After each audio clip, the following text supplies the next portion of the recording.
A decomposed, currently unidentifiable dead body has been found in a car out in LA. And who was this car registered to? A famous singer. We are bringing on Detective Eric Barnes to analyze what may come from this investigation and what we should be looking out for. Welcome to Sidebar, presented by Law&Crime. I'm Jesse Weber. Okay, have you heard of David, spells it D4VD, the 20-year-old singer with singles like Runaway, Life's a Dream, Here With Me, Feel It, Romantic Homicide? You go on his YouTube channel, he's got over 2 million subscribers, he has over 3.5 million followers on TikTok, 2 million on Instagram, billions and billions of streams on Spotify.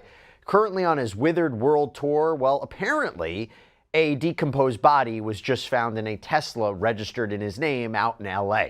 Yeah, found in an impound lot, to be more specific. This happened out on Monday. Yeah, not the headline I imagined for this week either. But according to a police statement, authorities were called to this tow yard. It's called Hollywood Tow.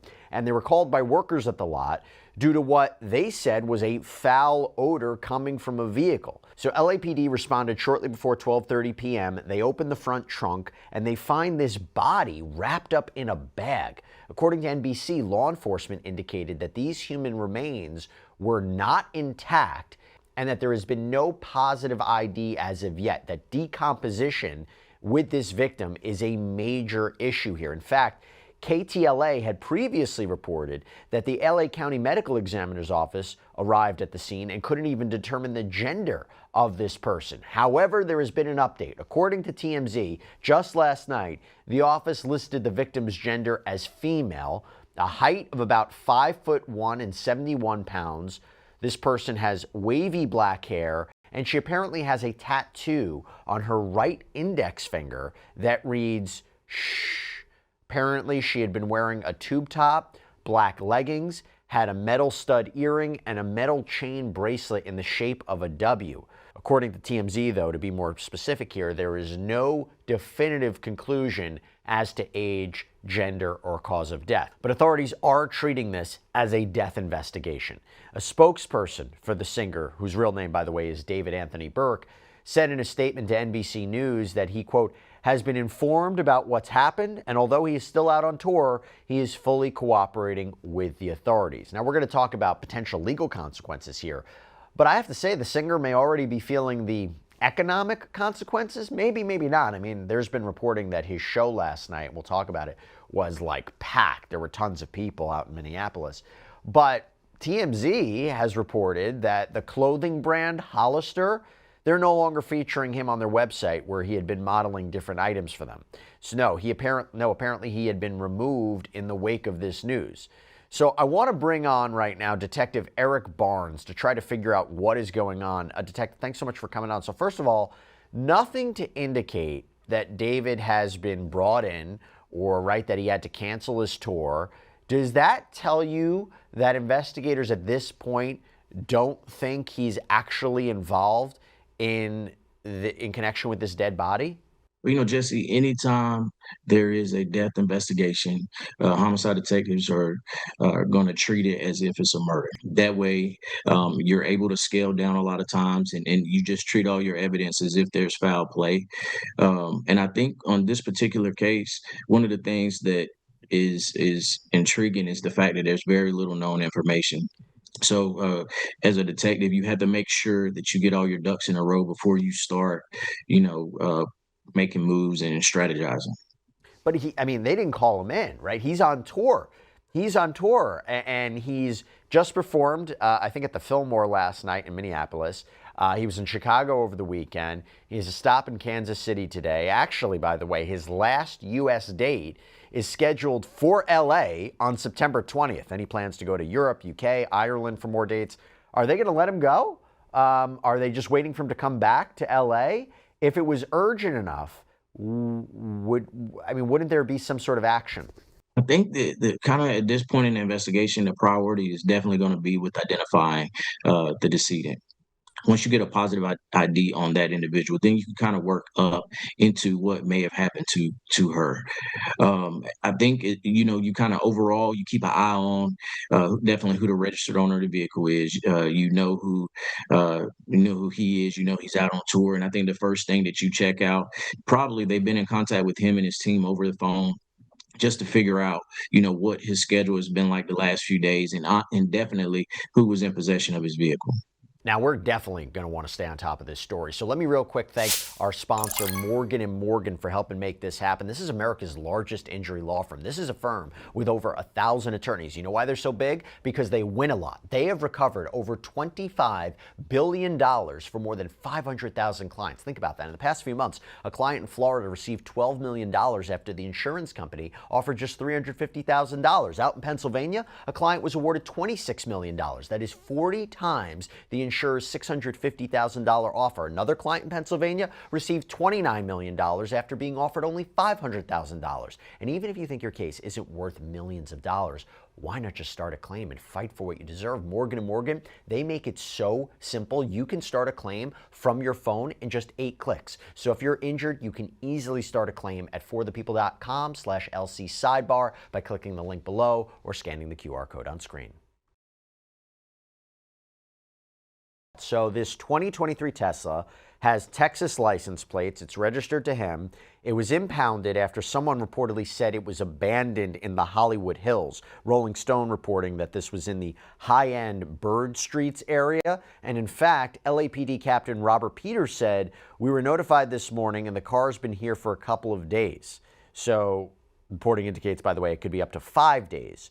If that is true, what does that tell you? I mean, how can someone dispose of a body in this area, wait for the car to be impounded? I mean, that presents its own series of questions, right? Did they mean for it to be impounded?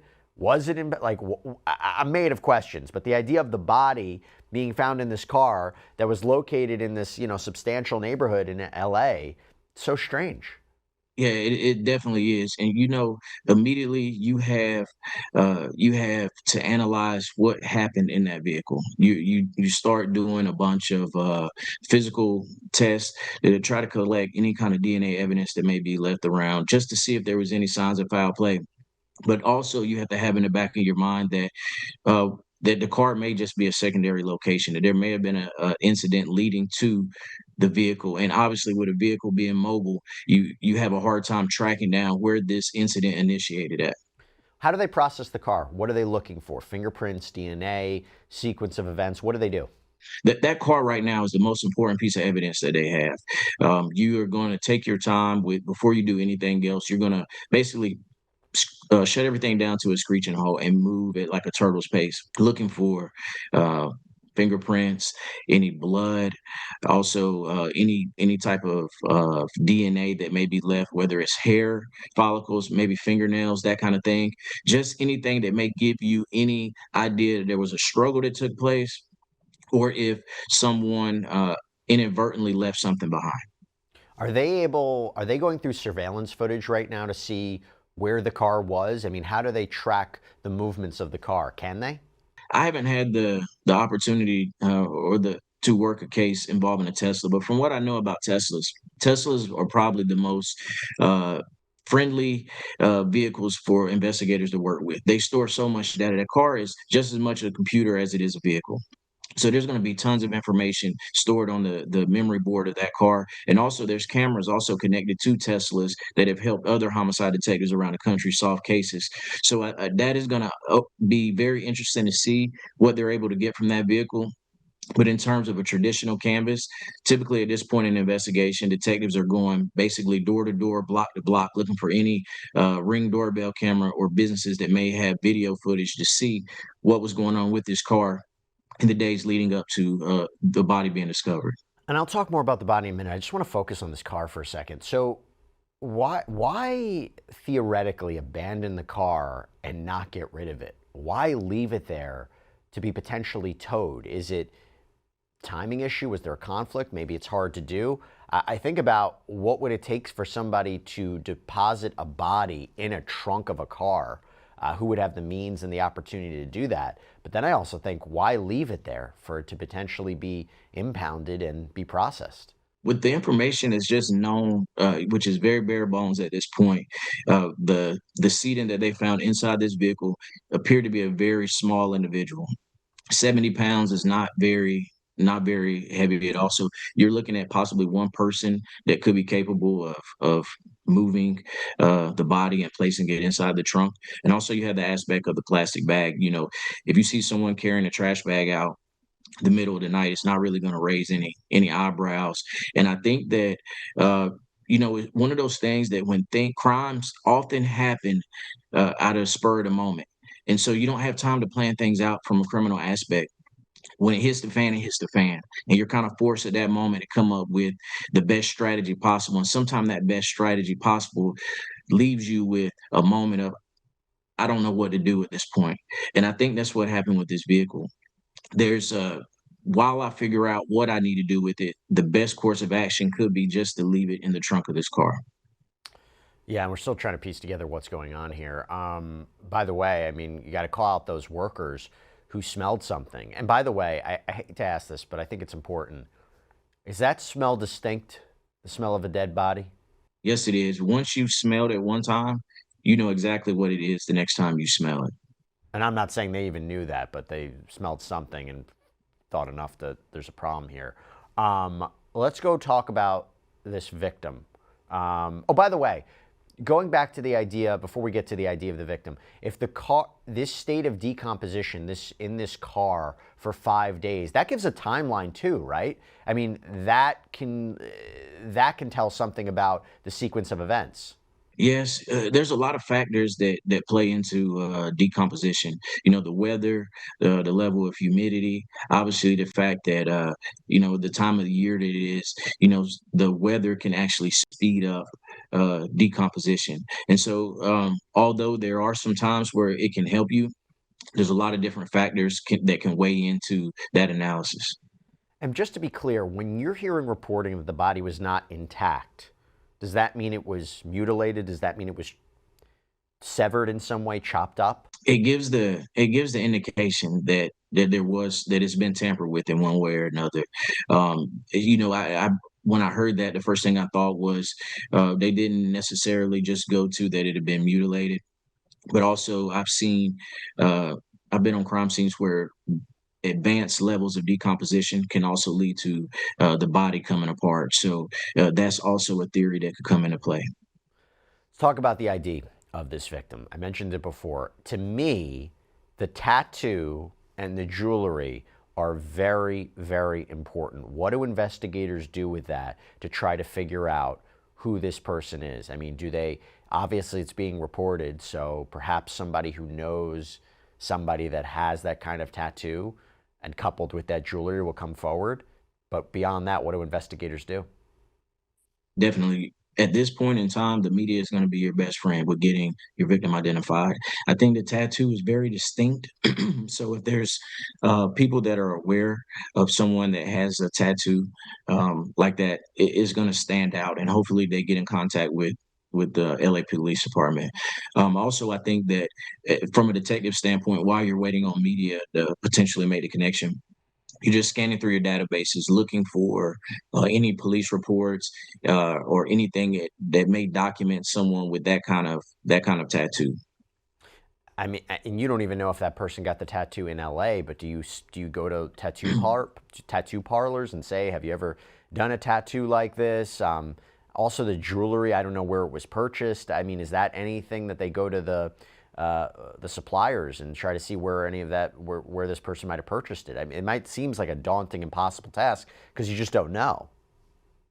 Right. At this point, you don't take anything off the table. I think that is the priority for these investigators is to get this young lady identified, or this to be able to determine who she is. And once you can figure out who she is, then you can kind of figure out where she was at and she was supposed to be around.